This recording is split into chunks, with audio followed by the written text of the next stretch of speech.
Hello everyone, সবাই কেমন আছেন? তো সেদিন দিদার বাড়িতে আমরা হঠাৎ করে প্ল্যান করলাম সবাই মিলে বিরিয়ানি খাবো। তো দিদা এখানে মাংস, পেঁয়াজ সবকিছু কেটে কুটে একদম ধুয়ে বেছে রেখে দিয়েছিল, আর মাসি হচ্ছে মাংসগুলো আর পেঁয়াজগুলো ভাজাভুজি করছিল। তো আমি মাঝখান দিয়ে ঢুকে বললাম আমি একটা ভিডিও বানাবো, তুমি সরে যাও, আমি বাকি রান্নাটুক করি। তো সবাই মিলে খুব হাসাহাসি করছিলাম যে এক রান্না তিনজন মিলে করছি। তো আমি এদিকে পেঁয়াজ ভাজতে ভাজতে আবার পাশের চুলাতে একটু গরম জল বসিয়ে দিয়েছিলাম, কারণ গরম জলটা যদি আমি রান্নায় ব্যবহার করি তাহলে এই স্বাদের ব্যালেন্সটাও ঠিক থাকে আর রান্নাটাও তাড়াতাড়ি হয়ে যায়। আবার এখানে সবাই মিলে একটু কথাবার্তা বলছিলাম আর রান্নাটাও সেরে নিচ্ছিলাম। তো আমি অনেকদিন যাবতই কোনো কুকিং ভিডিও করি না, তো সেদিন একটু সুযোগ পেয়েছিলাম, যেহেতু মাসিও আছে, সবাই হেল্প করে দিচ্ছিল, তো রান্নার একটা ভিডিও বানিয়ে নিই। আর সব কিছু যেহেতু রেডি ছিল, তো আমার রান্নাটা করতে তেমন বেশি সময় লাগেনি। তো আমি এখানে বিরিয়ানিতে অ্যাজ ইউজুয়াল সবাই যা ব্যবহার করে তাই ব্যবহার করছিলাম, শুধু এক্সট্রাভাবে এখানে প্যাকেট মশলা ব্যবহার করেছি, কারণ আমি রান্নাটা খুব জলদি করতে চেয়েছিলাম। এখানে চাইলে আপনারা বাদাম বাটা যার যার পছন্দ মতো সব মশলা দিয়ে নিতে পারেন, তো আমি প্যাকেট মশলাটাই এখানে ব্যবহার করেছি।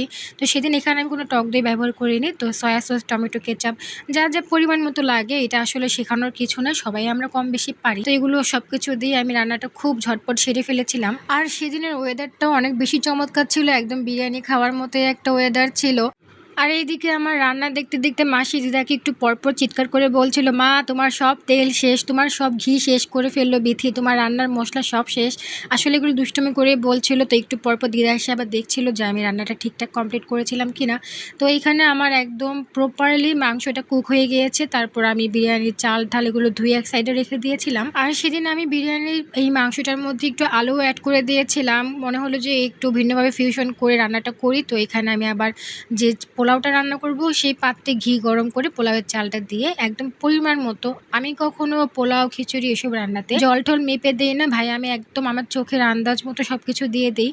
সেদিন আবার আমার এই বিরিয়ানি রান্নার একটা রিলস আমি আমার ফেসবুকে শেয়ার করার পর আমার কলকাতা থাকে একটা বোন, আমার মামাতো বোন, সেখানে কমেন্ট করেছিল যে এত নাড়লে এটা কি বিরিয়ানি হলো। আসলে কলকাতাতে বিরিয়ানি একভাবে রান্না করা হয়, আরেকভাবে। তো ওইখানকার বিরিয়ানিটা একদম ঝরঝরে হয়, আর ওরা হচ্ছে সব কিছু আলাদা আলাদা রান্না করে তারপর সেটা লেয়ার লেয়ার করে বসিয়ে তারপর দমে দেয়। সেটা আমরাও করি, কিন্তু আমাদের ঘরে ঘরে হচ্ছে এইভাবে বিরিয়ানি রান্নাটার প্রচলন অনেক আগে থেকে।